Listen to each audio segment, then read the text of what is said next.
Hi everyone, আমি আমার দিদির মিনি ব্লগ নিয়ে চলে এসেছি। এটা আগের দিন রাতে জল সইতে যাওয়ার, যেদিন বিয়ে সেদিন জল সইতে যাওয়ার জন্য সব কিছু রেডি হচ্ছে।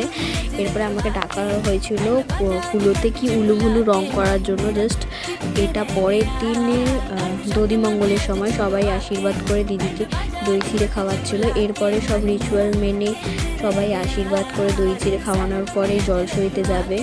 এবার পর সবাই একজন একজন করে আশীর্বাদ করছিল, বাট সবার ক্লিপটা নেওয়া আমার সম্ভব হয়নি। তাও আমি কিছু কিছু ক্লিপ নেওয়ার চেষ্টা করেছি, আর কিছু জনের বাদ গেছে। এখানে আমার মা, দিদা, মাসি, কাকা, কাকি সবাই এখানে আছে। সবাই একজন একজন করে আশীর্বাদ করেছে, বাট আমার সবার ক্লিপটা নেওয়া সম্ভব হয়নি। এরপরে দিদির গায়ে হলুদে আমি শুধু আমার ক্লিপটাই নিতে পেরেছি। তারপরে এত মেকআপ আর্টিস্টরা তাড়া দিচ্ছিল, ওর জন্য আর ভিডিও করা সম্ভব হয়নি। কোনো রকমে তাড়াতাড়ি শেষ করে ওকে উঠিয়ে দেওয়া হয়েছিল। এরপর সব মেকআপ শেষ করে জিজুর এন্ট্রির সময় আমি একটু ব্যস্ত ছিলাম, তাই ক্লিপ নিতে পারিনি। এটা পুরো ডাইরেক্ট মালা বদলের সময় ভিডিও, এটা জাস্ট তখনই ক্লিপ নিতে পেরেছি। এরপর আমি প্রচণ্ড ব্যস্ত হয়ে গেছিলাম দিদির সঙ্গে থাকতে থাকতে। এরপরে পুরো বিয়ের ক্লিপটাও নেওয়া সম্ভব হয়নি, এতটাই বিজি হয়ে গেছিলাম।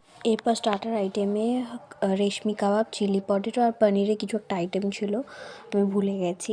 এটা মকটেল কাউন্টার, এখানে সব ধরনের মকটেল অ্যাভেলেবেল ছিল, বাট আমি ক্লিপটাই নিতে পেরেছি, আমি একটাও ট্রাই করতে পারিনি, কারণ এতটাই বিজি হয়ে গেছিলাম। আর সব কিছুতেই তো যে মানে বলেই তো দিদির বিয়েতে বোনরা খুব ব্যস্তই থাকে, সেরকম খুব ব্যস্ত হয়ে গেছিলাম, বাট ক্লিপটাই জাস্ট দিতে পেরেছি, আর কিছু করা সম্ভব হয়নি। সব কিছু কী করে এবার ট্রাই করব, একটু তো মনটা খারাপ হচ্ছিলই, কারণ দিদি চলে যাবে। যাই হোক, এরপরে আমরা মেন কোর্সে চলে। এটা মেন কোর্সের প্লেট। এখানে Radha Vallabhi, chana masala, fish batter fry, rice আর মাটন কষা, আরও অনেক কিছু ছিল, বাট আমি ট্রাই করতে পারিনি।